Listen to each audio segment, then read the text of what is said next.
So in this video, I'll be talking about the electronic cruise control that I have installed on my Scrambler 400X. And as you can see, I currently have it engaged and it's running flawlessly. So a bit about the cruise control, it's made by Byker.co. It's spelled as BYKR.co. And currently it costs around 15 or 16,000 if I'm not wrong. I got this unit way back in September of 2025 for about 10k because I was testing the prototype unit. And I've been using this for almost a year now. Right now it's August, so let's just say it's been a year. So how does this work so far? Let's find a clear patch up ahead so I can talk about it freely and also show you how it works. So let's test it out. For example, right now let's stay at 80. I'm in the 6th gear. Now to activate it, I simply have to press the set button over here. So let's press set, and you can see I've left my hand and the bike is running. The speed is holding steady at 80 kph. And the good thing about it is I can also disengage the cruise control through various ways. I can press the rear foot brakes. So if I press the rear foot brake now, you can see the cruise control is disengaged and the light has turned back to yellow, which means it is not engaged right now. So let's go back to 80ish again. We're at 80, setting it again. And when I hit the brake lever again, it disengages. Now let's go back to 80 again and setting up at 85ish. And when I press the clutch as well, it disengages.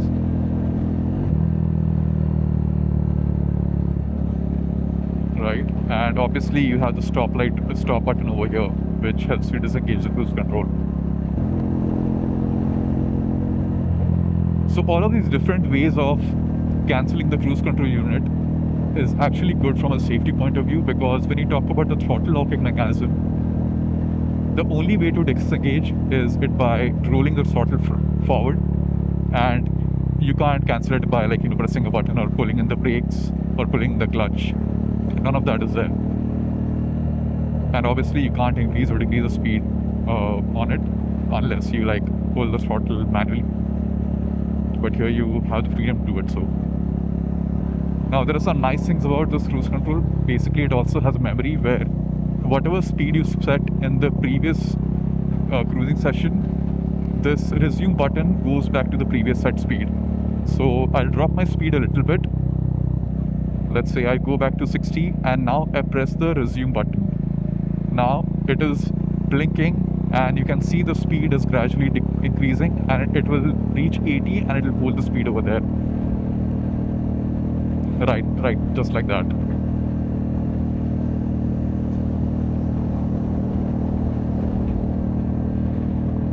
And while the cruise control is active, I can increase the speed and also decrease the speed of the cruise in increments of 5 kph. So the resume button, it also acts as an increment button, and the set button acts as a decrement button. So I want to decrease the cruising speed by 5, so I click on set once. You can see the speed is dropping. It has settled just below 80ish now, and let's drop it by 5 kph again. So now it's at 70, 73 maybe. Now let's go back to 80, so I press this once. It is increasing speed. Now it's going to stay there. Let's increase it again by 5 kph.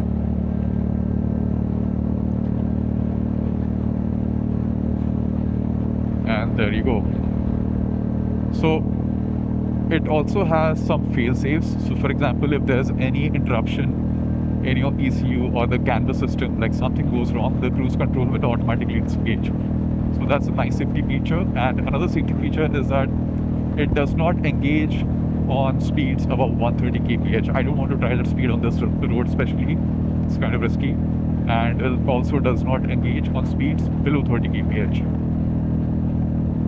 So you have a range of between 30 to 130 between which the cruise control can work properly, which I think is acceptable. It's not like you want to use cruise control at slow crawling city speeds anyway, and neither should you use cruise control when you're going excessively quick. 130 and above is obviously quite fast. And on highways like these, I can do maximum of like 120 safely, and definitely not with this traffic. So this electronic cruise control unit is similar to the Veridian Cruise, and it's much cheaper because obviously it's made over here in India.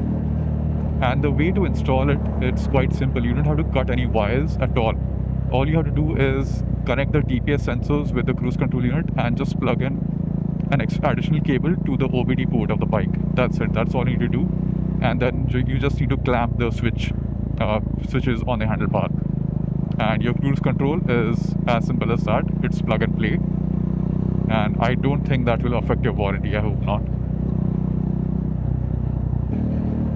Yeah, one thing is for sure, you can't use a cruise control when you have a traffic situation like this ahead of you.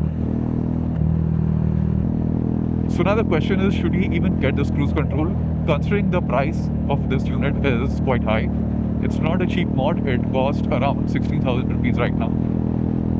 So you have to ask yourself, if you tour a lot on highways like these, where you have to constantly stay at a certain speed, pinning the throttle all the time, then yes, you definitely should get this. It's a really, really nice model.